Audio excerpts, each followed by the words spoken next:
Last class में EJB का introduction देखा था कि what is EJB and how and why we use EJB. So now we are going to have this type of enterprise Java beans, how many types of enterprise Java beans are available, and what are the pros and cons, and you can say what are the main theme we have to keep in mind before using any of the Java beans. So for that we have learned ki simple bean और simple Java bean और enterprise Java bean में क्या differences है. And यहाँ पे हम जो भी क्लासेस बनाते हैं वो सिंपल बीन के रूप में ही होता है, बट उस क्लासेस को हम किस तरीके से यहाँ पे एंटरप्राइज बीन में कन्वर्ट कर सकते हैं, एंड उसको कन्वर्ट करने के लिए हमको और क्या क्या यहाँ पे टास्क को एडिशनल करना पड़ेगा. तो जिसमें सबसे पहला हम लोगों ने देखा कि we have to use POJO, that is plain old Java object that is very similar to your simple bean, but इसको हम लोग simple bean to EJB में यूज करेंगे. तो ये पोजो को हम लोग को EJB के साथ रजिस्टर करना पड़ेगा, दैट मीन्स की यूज करना पड़ेगा. So most of the logic जो है या प्रोसेसिंग जो है वो हम लोग इसमें यूज करते हैं. तो यहाँ पे अगर आप बिजनेस एप्लीकेशंस बना रहे हो तो डेफिनेटली बिजनेस एप्लीकेशंस में हम लोग को यूज करना पड़ेगा एंटरप्राइज जावा बीन्स का. तो यहाँ पे डिफरेंट टाइप ऑफ EJB है जिसको कि हम लोग यूज कर सकते हैं. तो क्या क्या यहाँ पे डिफरेंट टाइप ऑफ EJB है जिसको कि हम यूज करेंगे. तो first is that session bean. Definitely session बहुत अच्छे से समझ में आ रहा होगा. तो यहाँ पे session bean is one of the type. Second one is the entity bean, and third one is the masses driven bean. So there are three different type of beans, enterprise Java beans, which we can create and use. The first that is session bean. तो ये session bean basically क्या है कि जहाँ पे हमको user को detect करना होता है. जैसे आपको पता है कि यूजर को हम लोग डिटेक्ट करते हैं ताकि वो एक तरीके से हम उस यूजर को बार बार जो यूजर मेरा आ रहा है उस यूजर को हम आइडेंटिफाई कर पाए. दैट इज वाई हम लोग बेसिकली सेशन का यूज करते हैं. बट यहाँ पे उस सेशन का यूज डिफरेंट टाइप से होगा तो वही, लेकिन डिफरेंट टाइप से होगा. सो बेसिकली यहाँ पे सेशन बीन के अंदर भी ना 3 डिफरेंट कैटेगरीज है, मतलब 3 डिफरेंट तरीके से हम इसको यूज कर सकते हैं. तो ये 3 डिफरेंट कैटेगरी क्या है? एक है स्टेटलेस बीन, सेकेंड है स्टेटफुल बीन, एंड थर्ड है सिंगलटन बीन. तो ये 3 डिफरेंट बीन है जिसको कि हम लोग यहाँ पे यूज कर सकते हैं within the session bean. तो सेशन बीन बेसिकली क्या है कि आपके जो भी क्लाइंट एंड सर्वर पे कम्युनिकेशन हो रहा है उसमें एक कोऑर्डिनेशन बना के रखें. तो कोऑर्डिनेशन बनाने के लिए हम लोग के पास ये बीन मिलेगा जिसमें कि फर्स्ट बीन जो है स्टेटलेस बीन, इसको हम लोग कैसे यूज करते हैं और किस पर्पस के लिए यूज करते हैं. तो बेसिकली ये क्या है, this bean do not have to meet the status of backend and are used to deploy the stateless business logic. A stateless beans is a right fit for metadata capturing scenario, यहाँ पे spelling गलत लिखा हुआ है, scenario where back end status is not required.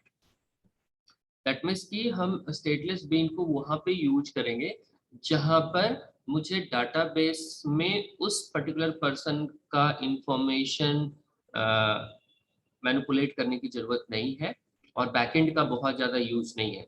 Just business logic पे ही हम उसको काम करेंगे. तो बिजनेस लॉजिक पे सिर्फ हम उसको टैकल कर ले तब हम स्टेटलेस बीन को यूज करेंगे. स्टेटफुल बीन कब यूज करेंगे? Where we need to maintain the backend also, जहां पे हमको बैकएंड के साथ हमको एक यूजर का इंफॉर्मेशन स्टोर करना है. तो डेफिनेटली हम लोग किस बीन को यूज करेंगे, स्टेटफुल बीन को यूज करेंगे, जहां पे मेरा एक यूजर का बिजनेस लॉजिक पे भी कुछ इंफॉर्मेशन रहेगा और साथ में डाटाबेस पे भी कुछ इंफॉर्मेशन रहेगा। तो दोनों को कोरिलेट करने के लिए हम लोग को यहाँ स्टेटफुल बीन यूज करना पड़ेगा। जैसे देखो एग्जांपल है कि अगर शॉपिंग कार्ट कार्ट में जो वैल्यू पड़ा हुआ है उसको हम कैसे रिकॉग्नाइज करेंगे। बहुत सारा साइट देखते होगे कि तुमको विदाउट लॉगिन किए हुए भी तुम्हारे कार्ट का वैल्यू को प्रिजर्व करता है। वो कैसे कर रहा है, जबकि तुमने लॉगिन नहीं किया। लॉगिन करने के बाद करता है तो समझ में आ रहा है कि तुमको वो आइडेंटिफाई कर रहा है एंड फिर उस तुम्हारे आइडेंटिफिकेशन से वो तुम्हारे कार्ट में वैल्यू को रख रहा है। बट अगर तुम लॉगिन नहीं किए हो और फिर भी वो तुम्हारा कार्ट को वैल्यू को समझ रहा है तो ये इम्पॉर्टेंट है। तो यहाँ पे हम उसको स्टेटफुल बीन से मैनेज कर सकते हैं अगर J2E में काम कर रहे हो तो। अगर दूसरे टेक्नोलॉजी में काम कर रहे हो तो वहाँ पे भी तरीके हैं जिसके थ्रू हम ट्रैक करते हैं यूजर को कि कौन सा यूजर है एंड उस यूजर का जो अ, जो भी टेम्पोररी मेमोरी में क्या वैल्यू स्टोर्ड है एंड उसको डाटाबेस से कैसे रिलेवेंट करेंगे। तो यहाँ पे स्टेटफुल बीन यूज करेंगे जहाँ पे हमको बिजनेस लॉजिक के साथ साथ बैकएंड भी यूज करना है। And third one that is called singleton bean. तो ये सिंगलटन एंड मल्टीटन करके तुम्हारा कंसेप्ट आता है। सिंगलटन वहां बोलते हैं जहां पे एक क्लास का एक ही इंस्टेंस बनेगा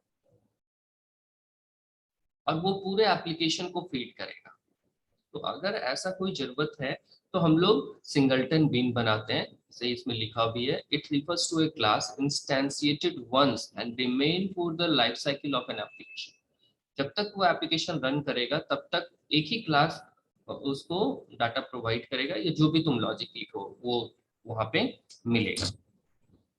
तो ये कैसे पॉसिबल है, तो ये पॉसिबल है सिंगलटन बीन बनाते हैं। तो सिंगलटन बीन बनाते ही सर्वर को पता होता है कि इस बीन का एक ही ऑब्जेक्ट बनाना है और उसी ऑब्जेक्ट के थ्रू मेरा एप्लीकेशन में जो भी इंफॉर्मेशन प्रोवाइड करना होगा वो प्रोवाइड होगा।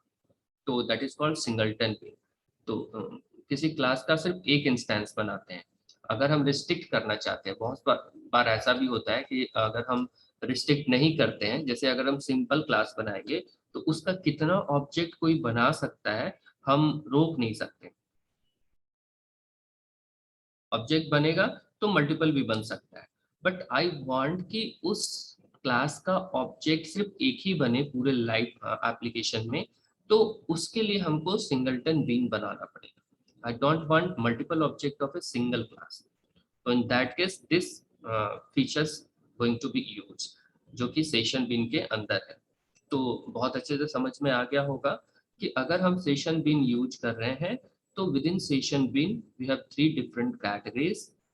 Stateless, where all the logic processing done on the business logic, there is no need of backend. Backend means database basically. Second is stateful bean, where we need business logic plus backend to store the information related to a particular user. And third one is the singleton bean, where a class having only single instance in the whole life cycle of application. So that is called singleton bean. So now comes to the second bean, that is called entity bean. अब entity bean क्या है? Entity bean आपका basically data को persist करने के लिए use होता है। तो एंटिटी बीन में आप डाटा को होल्ड कर सकते हो एंड परसिस्टेंस कर सकते हो। तो यहाँ पे बैकएंड का बात नहीं कर रहा है, यहाँ पे सिर्फ बात कर रहा है कि you must prepare that type of bean which can hold the data even app is closed. मतलब अगर कोई ऐप को यानी तुम्हारे एप्लीकेशन को क्लोज करके रखा है तब भी आप उसके डाटा को प्रिजर्व करो, लेकिन डाटाबेस में नहीं करना है। डाटाबेस में नहीं करना है तो कहाँ करेंगे? तो डाटाबेस में तो परसिस्ट होता है, लेकिन विदाउट डाटाबेस भी कर सकते हैं ये काम। एंड इस काम करने के लिए हमको फिर एंटिटी बीन का यूज करना पड़ेगा, जो कि तुम्हारा डाटा को कंटेनर में ही परसिस्ट करके रखेगा, कंटेनर से बाहर नहीं करना है। तो कंटेनर में अगर डाटा को परसिस्ट करना है तब की बात है। तो अब तुम बोलोगे कि एप्लीकेशन क्लोज हो गया तो उसका कंटेनर कैसे यूज हो रहा है? तो कंटेनर सर्वर साइड है ना, तो सर्वर साइड तो कंटेनर ऑलवेज रन करता रहेगा, क्लाइंट साइड पे तो है नहीं। तो एंटिटी बीन में यहाँ पे हम लोग कंटेनर में, जो कि सर्वर पे है, सर्वर पे कंटेनर रन कर रहा है ईजेबी का, तो ईजेबी के अंदर हम अगर एंटिटी बीन बनाते हैं तो उसका जो ऑब्जेक्ट है, लेट्स से कि एक ऑब्जेक्ट हम बनाए, तो उस ऑब्जेक्ट को हम कंटेनर में परसिस्ट करके रख सकते हैं। ये फीचर्स यहाँ पे आपको मिलेगा with entity beans.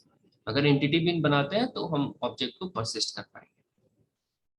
And third one is that is message driven bean. Message driven bean का मतलब है कि मैसेज पासिंग सिस्टम यहाँ पे यूज होता है, जहाँ पे हम सेंड इंफॉर्मेशन सेंड करेंगे, मतलब मैसेज सेंड होंगे एंड रिसीव करेंगे थ्रू ए ब्रोकर। तो यहाँ पे ब्रोकर का मतलब है कि definitely there must be a server, that is यहाँ पे जावा मैसेजिंग सर्वर का जिक्र है। तो जावा मैसेजिंग सर्वर को हम इंस्ट्रक्शन भेजेंगे एंड अकॉर्डिंग टू इंस्ट्रक्शन वो मुझे रिप्लाई करेगा। तो बेसिकली ये मैसेज पासिंग सिस्टम के थ्रू काम करता है। तो जो भी हम बिंग में इंफॉर्मेशन रखे हैं उसको हम एक इंस्ट्रक्शन भेजेंगे, वो मुझे डाटा भेजेगा, फिर इंस्ट्रक्शन भेजेंगे, फिर से वो मुझे डाटा भेजेगा। तो अकॉर्डिंगली यहाँ पे मैसेज पासिंग के तरीके से यूज होता है। तो बेसिकली ये मैसेज वगैरह सेंड करने में भी यूज होता है, क्योंकि मैसेज सेंड करने के लिए हम लोग ज्यादातर मैसेज ड्रिवन बिन यूज करते हैं। Now advantage of EJB architecture, क्या एडवांटेज है ईजेबी का? सो डेफिनेटली सबसे बड़ा एडवांटेज तो इसका यही है कि ये एंटरप्राइज एप्लीकेशन के लिए बहुत सुटेबल आर्किटेक्चर है, एंटरप्राइज। सो यहाँ पे अगर हम जावा में एंटरप्राइज एप्लीकेशन बनाते हैं तो डेफिनेटली हम ईजेबी को प्रिफर कर सकते हैं। सेकेंड है developer can focus on business logic and solving business pain. तो बिजनेस लॉजिक यहाँ पे एक एडिशनल हमको लेयर मिल जाता है, जहाँ पे हम पूरे बिजनेस प्लान को एग्जीक्यूट करवा सकते हैं। बहुत सारा बिजनेस प्लान एग्जीक्यूट होता है। जैसे आप एग्जांपल में ले सकते हो, आप मोबाइल रिचार्ज करते हो। मोबाइल रिचार्ज जब करते हो तो आप जिस भी डिनोमिनेशन का करते हो वो डिनोमिनेशन के अकॉर्डिंग ही आपका पूरा मोबाइल काम करता है। सपोज आपने 555 का प्लान लिया या 549 का प्लान लिया या 129 का प्लान लिया, बहुत सारा प्लान किसी भी सर्विस प्रोवाइडर का होता है।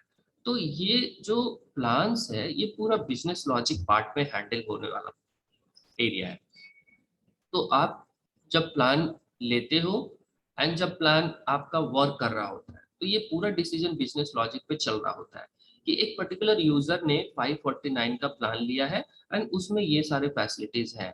तो वो पूरा बिजनेस लॉजिक पे वो फैसिलिटी चेक करते रहता है। आप जब भी कॉल करते हो, कॉल रिसीव होता है, कॉल डिस्कनेक्ट होता है, आप डाटा यूज कर रहे हो, आपका हर समय डाटा डाटाबेस डाटा को यूज क्या डाटा बैंडविड्थ यूज कर रहे हो वो सब कुछ चेक होते रहता है। तो ये डाटाबेस पे हम नहीं चेक कर सकते ना, ये क्या होगा, रनिंग कंटेनर में ही चेक होता रहना चाहिए कि एक पर्टिकुलर यूजर का क्या प्लान है और अकॉर्डिंगली उस प्लान के अंदर ही हम यूजर को यूसेज देते हैं। अदरवाइज फिर फिर हम कैसे डिटेक्ट करेंगे किस यूजर का क्या है? बार बार हम डाटाबेस से फेच करके लाए कि इस यूजर का ये प्लान है, फिर उसको हम मैच कराए, फिर उसको, तो ये कितना टीडियस जॉब होगा कि एक यूजर का क्या प्लान चल रहा है, वो कितना देर कॉलिंग कर रहा है, नहीं कर रहा है, उसका पूरा डाटा मेंटेन करना। तो ये सब बिजनेस लॉजिक वाला पार्ट है, तो बिजनेस लॉजिक पे ही इसको सॉल्व करते हैं। तो ये छोटा सा एग्जांपल बताया है। इस तरह से बहुत सारा बिजनेस लॉजिक दुनिया में चलते रहता है। तो जहां भी इस टाइप का लॉजिक है वहां पे हम ईजेबी टेक्नोलॉजी को कंसेप्ट को यूज कर सकते हैं।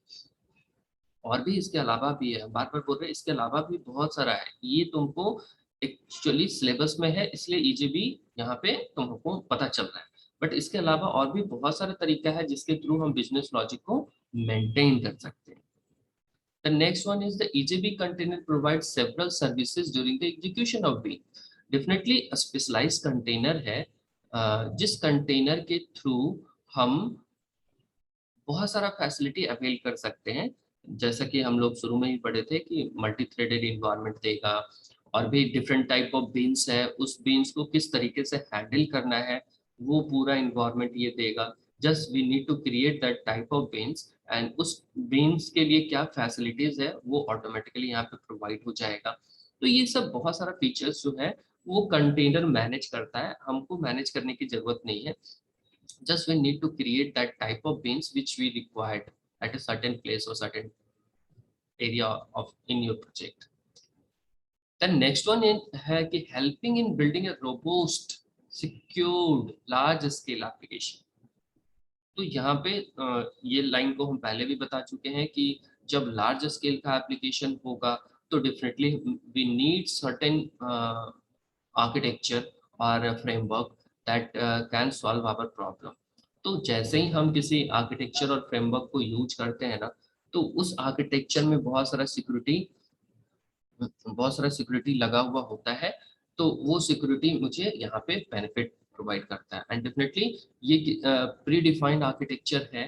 तो बहुत सारे एक्सपीरियंस पर्सन ने मिलकर इनको बनाया होगा, तो यहाँ पे रोबोस्ट होने का चांसेस होता है। तो बेसिकली रोबोस्ट होता है, चांसेस क्या रखेंगे, अगर हम अपने तरीके से किसी आर्किटेक्चर को डिफाइन करने लगे तो उसमें एरर आने का चांसेस बहुत बढ़ जाता है। तो ये प्री डिफाइंड आर्किटेक्चर्स है, जिसको कि अगर प्री डिफाइंड आर्किटेक्चर्स हो या प्री डिफाइंड फ्रेमवर्क्स हो, अगर हम उसको यूज कर रहे हैं तो definitely that is secure, robust and handling large application, ये होगा ही होगा। तो यहाँ पे ये बेनिफिट आपको मिलता है, क्योंकि ये एजेबी का बेनिफिट है। And then definitely it has many portable component refreshing current Java Bean application.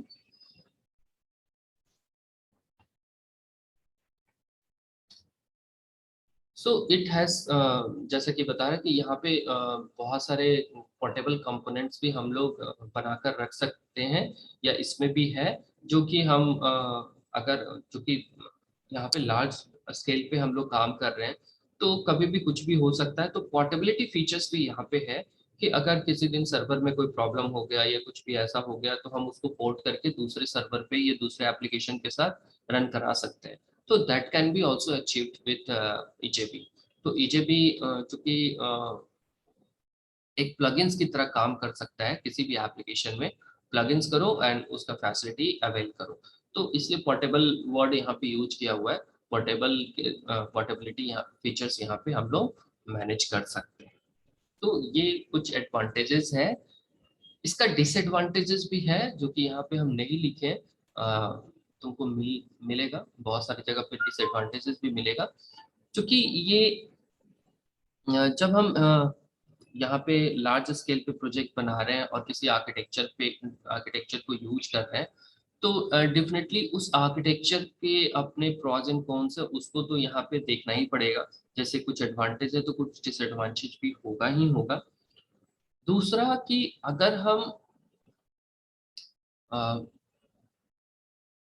Multiple layers पे काम कर रहे हैं जहाँ पे बिजनेस लॉजिक है और भी लेयर्स पे बहुत सारे प्रोसेसिंग टास्क को एग्जीक्यूट करवा रहे हैं, तो वहां पे क्या होगा, बिजनेस लॉजिक जैसे हम लोग लेयर बढ़ाते हैं तो मेरा कोडिंग जो होता है ना वो बढ़ जाता है। तो definitely time taking of A development is more than that normal project. But definitely इसका एडवांटेज डिसएडवांटेज ये है, लेकिन इसका एडवांटेज ये है कि आप अगर इस आर्किटेक्चर पे काम कर लोगे तो डेफिनेटली कोड ज्यादा लिखना पड़ रहा है, नो डाउट, लेकिन आपका जो एप्लीकेशन होगा वो रोबस्ट होगा एंड सिक्योर होगा।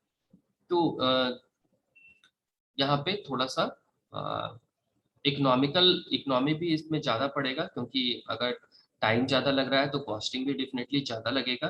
तो time and cost going to increase, but the reliability and security of the software going to increase. So this is all about the theoretical portion. In summarize theoretical portion है ये summarize, क्योंकि पूरा depth में पढ़ने के लिए बहुत सारा टाइम चाहिए इसको। तो ये समराइज पोर्शन है तुम्हारा ईजेबी आर्किटेक्चर का, कि हम लोग ईजेबी क्यों यूज कर रहे हैं, इसका क्या बेनिफिट है, कितने टाइप का ईजेबी है।